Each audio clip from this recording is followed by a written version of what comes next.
Hey everyone, Callum here, and this is my sister's new workshop. She is a jeweler, and my dad has been busy building this place for almost or over a year now. And it's got me interested for a whole number of reasons. I mean, one, the idea of building something new is always really fun, and where that comes from, but also thinking about the history of a structure and the idea of creating something new out of something old. This workshop isn't new, so to speak. It's actually built around an old shed, and you can see the old slats and timbers of it from the inside. This is actually our old shed from our old home that my dad built in the 90s, and back in 2015 we moved it. We literally moved it. We rolled it onto a trailer and towed it to where it is now, and then started assembling this new workshop frame around it. And I love the idea of breathing new life into old things, or using old things and giving them a new life and a new purpose. And this shed, I think, is just a great example of that. Not only a piece of our family history taken from our old house where we grew up, but also the shared experience and the kind of mad story of moving this shed and the new life that it's taken on. What I'm really interested in today, though, is another piece of heritage embodied in this shed. This timber here, and more specifically what is hammered into it. This wooden beam actually came from Borrowdale House. Now, Borrowdale House is one of the old estate buildings on Raasay, and in fact, much like the old shed here, is now surrounded by something new, a multi-million-pound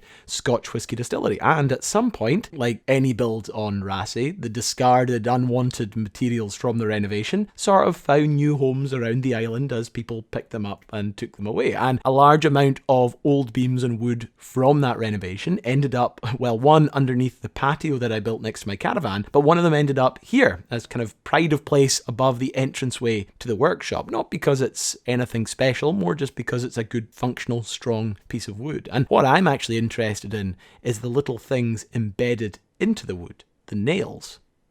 Who really takes much time to think about nails, really? Well, joiners and woodworkers, I'm sure, but also historians and archaeologists. I think nails are one of the most overlooked but potentially important clues often in the aging or investigation of a structure or archaeological site, be it a building or a ship or tools or coffins. Of course, oftentimes metal or brass or copper nails far outlast the wood that they were once fastened into. The history of the nail, culturally, the way they were made, the preciousness of them, the effects they had on building and economy is wide-reaching and important, and in many ways the availability of nails, the inherent value of them, often tied to the way they were made, tracks in a very interesting way with the development of technology, machinery, the Industrial Revolution, the great levelling of the playing field through the availability of materials as simple as a nail can and has had massive consequences on the civilization that we live in.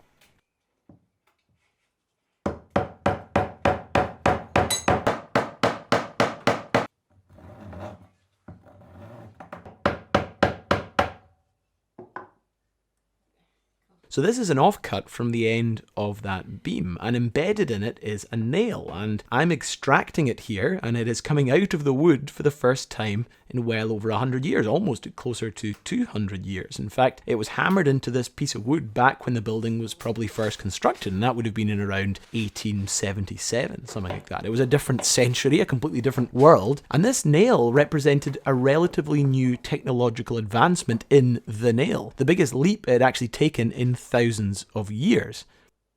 Now, there's evidence for copper and bronze nails going all the way back to ancient Egypt and around the world, but the Romans were probably some of the most prominent early users and makers of nails, and they would have been making them in the same way that nailers would continue to make them all the way up to the start of the 19th century. The Romans were incredible engineers and builders, and probably one of the reasons they were so adept at assembling constructions and fortifications so fast and efficiently was down to the innovative building practices, such as the use of nails, that would have been hand-forged and produced en masse in blacksmiths using workshops called fabricas. Long rods were forged and cut down to size before being hammered and tapered to a point, and a head formed for better holding power. These nails tended to be square with tapered ends and a large head for holding together things like wooden stockades and timber roofing for buildings. Of course, these nails were also precious and valuable, mainly of course because of the materials they were using to make them, so much so that they actually posed a threat should they fall into the wrong hands. One of the most amazing amazing finds from Roman occupation of Britain is at Inchtuhill in Blairgowrie in Scotland. This was the site of a massive Roman fort that they called the Pantracastra, or the Pine Fortress. It was the most northerly of all the Roman legionary forts. In 1961, though, a massive hoard was found near the site, dating from when the legionnaires had abandoned and deconstructed the fortress. Now, amongst other finds was almost 875,000 iron nails, weighing almost 7 tons in total. The legionnaires were so worried about the supply of iron falling into the hands of local tribes and being turned into weapons and reforged that they went to extraordinary lengths to hide the supply so that they didn't have to lug it all the way back down south. And of course, they did an incredibly good job because the nails weren't found for almost 2,000 years later. Through time, though, the production of nails didn't get any easier or any less precious. In medieval times, they were often used as currency. They were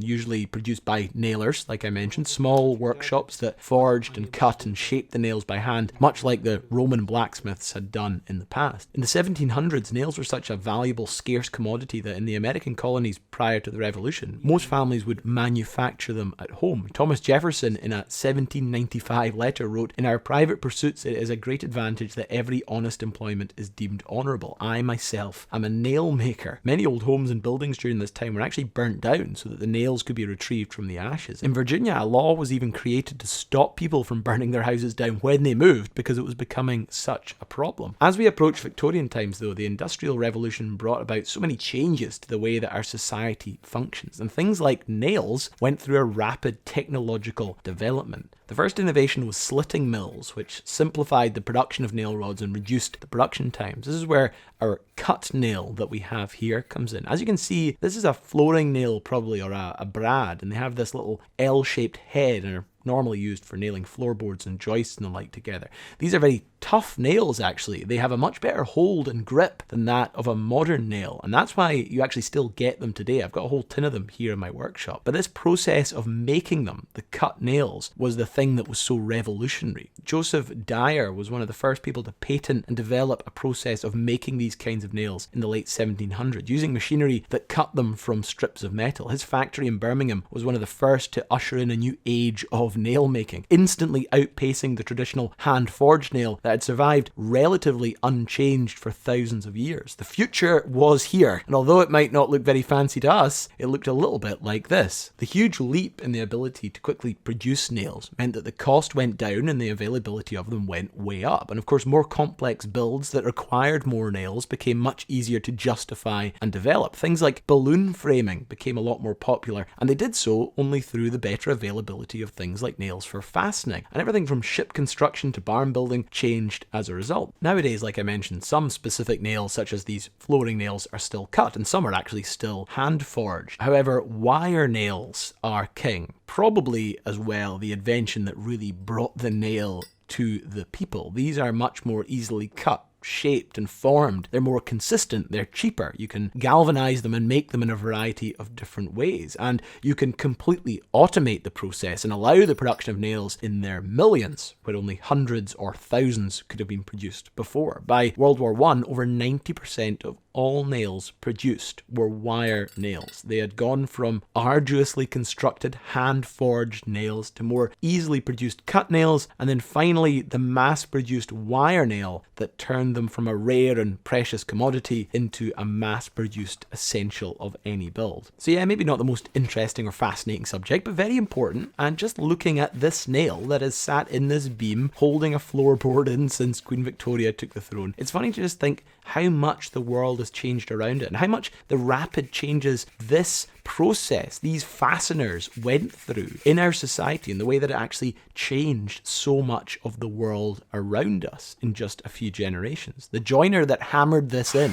probably remembered a time in which nails were almost impossible to come across, or certainly held a lot more value. And probably by the time he died, they were probably the most common item imaginable. And like I say, I love the idea of old things becoming useful, or just preserving or recognizing the importance of them. So I thought the best thing I could do with this old nail is to set it back down into the wood that it came from, put a little base on it, and stick it in my workshop. And if ever I need to remember where we all started, where it all came from, I can look over there at that. But yeah, thanks very much for watching, guys. Just something I kind of thought about. I kind of been thinking about nails recently. I don't know why. I thought it might be quite an interesting subject to talk about, and I kind of got carried away with it. But yeah, hope you guys enjoyed it. And yeah, see you next time. I'm going to go hammer some nails. Goodbye.